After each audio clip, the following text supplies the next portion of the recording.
Jadi surah Fatihah ini ya, surah yang paling penting sekali kerana dia menjadi surah yang wajib untuk kita baca dalam ya solat. Ya. Jadi kalau selama ini surah Fatihah kita tidak dapat menguasai maknanya, ya, dengan pelajaran ini cuba kuasai makna dia. Ya. Ada setengah orang dia belajar surah Fatihah dia sekadar menghafal maknanya, tapi dia tak kenal kalimah. Kalau belajar harfiah ni, kita makna dan kalimah kita kenal. Oh, sampai sekarang bukan hanya kenal kalimah, isim fi'il pun dah tahu lah. Ya? Sampai isim fi'il pun dah tahu. Ya? Baik. Ya? Surah Fatihah ni kalau kita amati, ya, kita amati surah Fatihah ini, ya, berdasarkan kepada hadis Sahih Muslim. Surah Fatihah ni terbagi kepada dua. Satu hak hamba, satu hak Allah, satu hak hamba.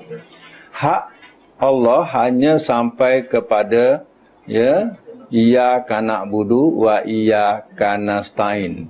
Itu adalah hak Allah.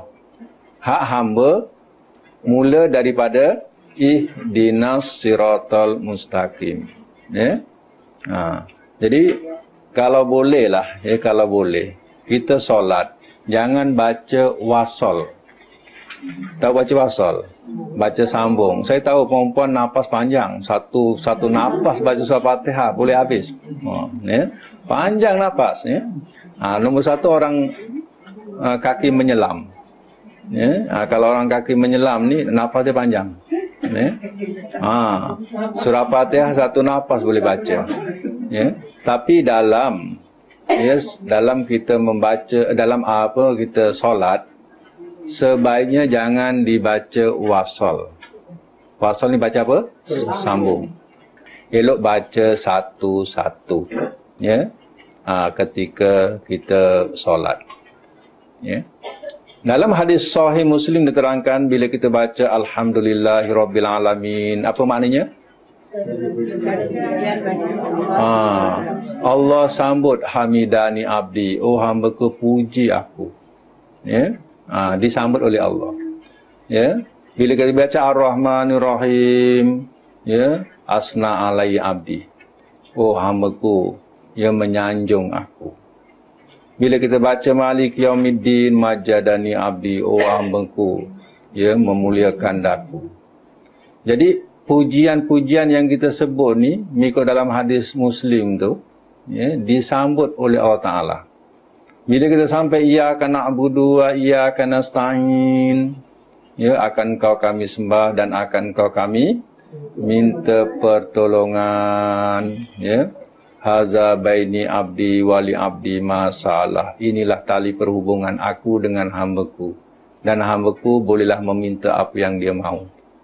Apa yang kita mahu? Ihdinas siratal mustaqim, tunjukilah oleh Engkau akan kami jalan yang lurus. Jadi yang kita minta ialah jalan lurus. Sebab di antara jalan-jalan yang lurus itu ada jalan yang bersimpang siur. Nabi SAW pernah menggariskan satu garisan yang lurus di pasir, digariskan. Dia kata, kemudian dalam garisan lurus tadi dibuatkan palang-palang jalan. Ya. Dia bacakan ayat ya, inna hadza sirati mustaqima fattabi'uhu. Ini adalah jalanku yang lurus, maka ikutlah ia. Ya. Jangan ikut jalan-jalan yang lain, fatafarraqa bikum an sabili. Nanti dia akan memecahkan kamu daripada jalan yang lurus tadi. Ya, jadi berarti jalan yang lurus itu jalan yang kita mengikuti jalan Rasul. Yang dibawa oleh Rasul itulah jalan yang lurus. Jalan yang lain itu akan bersimpang siur. Ya, itu. Sebab itu jalan yang lurus diterangkan di sini, siratal ladzina an'amta alaihim. Apa maknanya? Jalan orang-orang yang telah menikmatkan Engkau atas mereka. Ya. Dalam satu hadis Nabi diterangkan, ya, dalam tafsiran surah An-Nisa, para sahabat ni risau sangat, ya. Seandainya Ya, dia besok di akhirat tak dapat bersama dengan Rasul. Di dunia dia boleh bercakap-cakap dengan Rasul, duduk dengan Rasul, berjalan dengan Rasul, sembang makan dengan Rasul. Seronok tak? Seronok. Tapi dia khawatir besok darjat Rasul di tempat yang tinggi. Darjatul Ula, tempatnya tinggi. Sedangkan para sahabat darjatnya di bawah. Nabi duduk di Jannatul Firdaus. Sahabat pula duduk di Jannatul Adnin ke? Ya, mana darjatnya bawah daripada Firdaus. Jadi itu yang tidak yang yang dikhawatiri oleh para sahabat besok tak dapat bersama. Ya. Itu yang dikatakan dalam Quran surah An-Nisa tu, ya. Kalau kamu nak bersama dengan Rasul di besok, wa may yuti' Rasul, ya, barang siapa yang nak bersama dengan Rasul besok, hendaklah mentaati Allah dan Rasul, ya. Mereka akan tergolong kepada minan nabiyyin, para nabi, wasiddiqin, wasyuhada, wassolihin. Besok akan bersama dengan para, ya, siddiq. Ya, siddiq mengikut tafsirannya juga ialah para nabi. Nabi yang paling benar. Ya, siddiq, ya. Abu Bakar digelar as-siddiq kerana banyak membenarkan Rasul. Ya, as-siddiq. Ya, syuhada, syuhada siapa? Orang yang mati syahid, ya, nabilah, ya. Kemudian solihin, orang yang soleh tak boleh, ya, untuk jadi orang yang soleh, ya. Susah sangat namakan cucu soleh, ya. Soleh juga kan, ya, sampai mati dipanggil soleh, ya. Ya. Itu maknanya besok boleh bersama dengan apa? Dengan minan nabiyin, para nabi lagi. Syuhada. Yes. Minan nabi, ya, siddiq, nabiyin, siddiqin, syuhada, solihin. Itu tafsirannya. Ya. Ghairil maghdubi alaihim. Apa maknanya?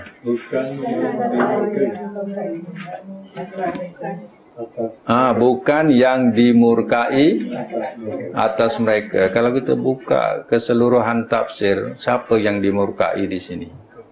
Ya, kebanyakan tafsirnya ialah orang Yahudi. Sebab orang Yahudi ini kalau kita baca dalam Quran adalah kaum yang paling banyak mendapat nikmat daripada Allah Ta'ala, tapi dia kufuri. Siapa Nabi paling banyak diturunkan? Kepada siapa? Kepada orang Yahudi paling banyak sekali. Kenapa banyak sangat?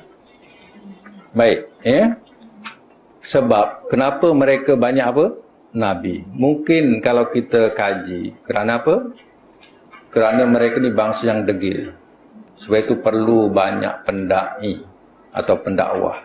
Itu Rasul diturunkan banyak pada kalangan orang Yahudi. Ya. Kenapa mereka dimurkai? Ya, dimurkai. Kenapa? Sebabnya, ya, nikmat yang diturunkan kepada mereka, mereka apa? Kufuri. Mereka kufuri. Pertama, nikmat apa? Ya. Pertama, nikmat yang diturunkan ialah Rasul, kitab. Ya. Itu adalah nikmat yang diberikan kepada mereka.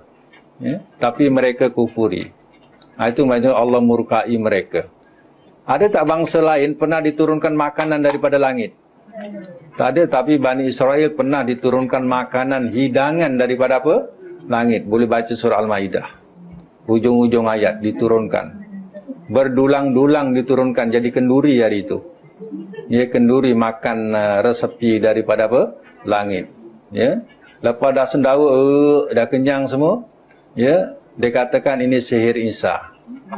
Ya, tengok. Ya, macam mana tak dimurkai? Bangsa yang pernah dilaknat jadi kera dan babi siapa? Yahudi juga. Ya. Dah makan kenyang, ya, dia kata ini sihir siapa? Isa. Allah laknat jadi khinzir, jadi babi. Ya. Pernah juga dilaknat jadi kera. Zaman Nabi siapa pula? Ya, bukan Musa. Zaman Nabi Daud. Ya, zaman Nabi Daud. Mereka dilaknat jadi kera. Ya, sama tak dengan kera yang dalam zoo tu?